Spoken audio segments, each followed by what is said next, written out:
नमस्कार, स्वागत आप सभी का वाईबीएन बिहार झारखंड में। मैं हूं आपके साथ मुदिता। बिहार की राजनीति में बाहुबली शब्द जब भी आता है तो एक नाम सबसे ऊपर उतरता है, राजेश रंजन उर्फ पप्पू यादव। पूर्णिया के निर्दलीय सांसद जो कभी गरीबों के मसीहा बनते हैं तो कभी सिस्टम से टकराते नजर आते हैं। लेकिन आज खबर उनके किसी सामाजिक कार्य की नहीं बल्कि एक ऐसी कानूनी कार्रवाई की है जिसने उनके खेमे में हड़कंप मचा दिया। पटना की विशेष एमपी एमएलए अदालत ने पप्पू यादव समेत 3 आरोपियों के खिलाफ कुर्की जब्ती का सख्त वारंट जारी कर दिया। जी हां, सही सुना आपने, कुर्की जब्ती, यानी अगर वे अदालत में पेश नहीं हुए तो उनकी संपत्ति पर कानून का हथौड़ा चलेगा। आज की इस विशेष रिपोर्ट में हम आपको बताएंगे आखिर वो कौन सा 31 साल पुराना कांड है जो आज सांसद महोदय के गले की फांस बन गया है। विशेष न्यायाधीश प्रवीण कुमार मालवीय की अदालत ने यह फैसला बेहद मजबूरी और सख्ती में लिया है। मामला लंबे समय से अदालत में चल रहा था, लेकिन सांसद पप्पू यादव और उनके साथी शैलेंद्र प्रसाद और चंद्र नारायण प्रसाद लगातार कोर्ट की तारीखों से गायब रहे। अदालत ने इसे न्यायिक प्रक्रिया की अवहेलना माना और अब इनके खिलाफ कुर्की का आदेश जारी कर दिया। अदालत का संदेश साफ है कि चाहे आप सांसद हो या कोई रसूखदार व्यक्ति, कानून की चौखट पर आपको हाजिर होना ही पड़ेगा। लेकिन अब सवाल उठता है कि विवाद शुरू कहां से हुआ। कई दर्शक सोच रहे होंगे आखिर ये कुर्की जब्ती होती क्या है। कानून की भाषा में इसे प्रॉपर्टी अटैचमेंट कहा जाता है। अब जब कोई आरोपी अदालत के बार बार बुलाने यानी समन और गैर जमानती वारंट के बावजूद पेश नहीं होता, तब कोर्ट सीआरपीसी की धारा 82 और 83 के तहत यह आदेश देती है। इसमें पुलिस प्रशासन आरोपी के घर का सारा सामान, जमीन या चल अचल संपत्ति को जब्त कर सकता है। पप्पू यादव के लिए ये आदेश इसलिए भी बड़ा है क्योंकि वो एक मौजूदा सांसद है। अगर कानून का पालन करने वाले ही कानून से भागेंगे तो जनता में क्या संदेश जाएगा। यही वजह है कि जज प्रवीण कुमार मालवीय ने इस बार किसी भी तरह की रियायत देने से साफ इनकार कर दिया। इस कहानी के तार जुड़े हैं साल 1995 से। सोचिए, आज से करीब 31 साल पहले पटना के गर्दनी बाग थाने में एक एफआईआर दर्ज हुई थी। प्राथमिक संख्या 552-1995 शिकायतकर्ता थे विनोद बिहारी लाल। उनका आरोप बेहद सीधा लेकिन गंभीर था। आरोप था कि उनका मकान धोखे से किराए पर लिया गया। मकान मालिक को बताया कुछ और गया था, लेकिन बाद में उन्हें पता चला कि उनके घर का इस्तेमाल गुपचुप तरीके से सांसद कार्यालय चलाने के लिए किया जा रहा था। तथ्यों को छुपाया गया, कागजों में हेराफेरी हुई और यही से शुरू हुई वो कानूनी लड़ाई जो 3 दशकों बाद आज कुर्की जब्ती के मुकाम तक पहुंच गई।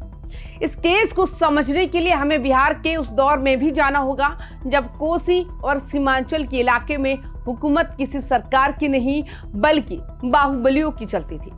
90 का दशक बिहार की राजनीति का वो स्पष्ट अध्याय है जहां गोलियों की गूंज और भूत कैप्चरिंग आम बात थी। इसी दौर में राजेश रंजन उर्फ पप्पू यादव एक बड़े नाम के रूप में उभरे। 1990 के विधानसभा चुनाव में उन्होंने मधेपुरा की सिंहेश्वर सीट से निर्दलीय विधायक बनकर सबको चौंका दिया। इसके बाद उनका कद बढ़ता गया, लेकिन साथ ही विवाद और केसों की फेहरिस्त भी लंबी होती गई।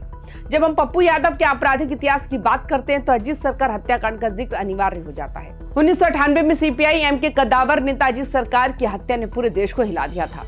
इस मामले में पप्पू यादव को उम्र कैद की सजा भी हुई थी और उन्हें कई साल जेल की सलाखों के पीछे बिताने पड़े थे। हालांकि 2013 में पटना हाईकोर्ट ने उन्हें सबूतों के अभाव में बरी कर दिया, लेकिन ये मामला उनके राजनीतिक जीवन का सबसे बड़ा मोड़ साबित हुआ। आज भी जब उन पर 41 केसों की बात होती है तो लोगों के जहन में वही पुरानी यादें ताजा हो जाती है। 31 साल पुराने इस मकान विवाद में उनकी पेशीना होना उनकी उसी बेफिक्री और बागी अंदाज को दर्शाता है जो 90 के दशक में उनकी पहचान हुआ करता था। पप्पू यादव आज भले ही पूर्णिया के निर्दलीय सांसद हो, लेकिन उनके दामन पर दागों की कमी नहीं है। 2024 के लोकसभा चुनाव के दौरान उन्होंने अपने चुनावी हलफनामे में खुद स्वीकार किया था कि उन पर 41 आपराधिक मामले दर्ज हैं। इनमें अपहरण, रंगदारी, दंगा और धमकी जैसे संगीन आरोप शामिल है। हालांकि कई मामलों में उन्हें राहत तो मिली है, कुछ में सजा के बाद अपील में वे बाहर आए, लेकिन 1995 का ये मकान धोखाधड़ी वाला मामला उन्हें लगातार परेशान कर रहा है।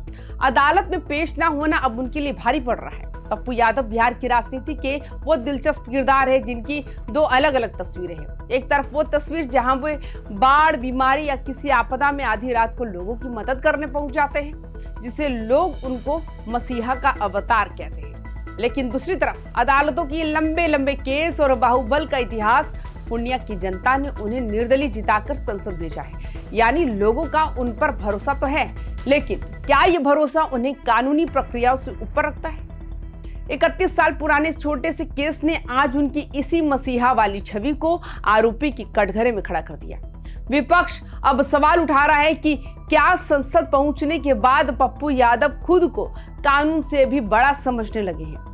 तो दोस्तों, अब सवाल यह है कि क्या सांसद पप्पू यादव कुर्की से बचने के लिए अदालत के सामने सरेंडर करेंगे या फिर ये कानूनी दांवपेच और लंबा खींचेगा। 31 साल पुराने किराए के मकान का विवाद आज एक सांसद की साख पर भारी पड़ रहा है। बिहार की राजनीति में अपराध और सत्ता का जो मेल 90 के दशक में शुरू हुआ था, उनके अवशेष आज भी अदालत के चक्कर काट रहे हैं। इस पूरे मामले पर आपकी क्या राय है? क्या आपको लगता है कि इतने पुराने मामलों में अब कार्रवाई का कोई असर होगा? अपनी राय हमें कमेंट बॉक्स में जरूर बताएं। बिहार की हर बड़ी खबर के लिए YBN बिहार झारखंड को सब्सक्राइब करें। अपना ख्याल रखें। नमस्कार।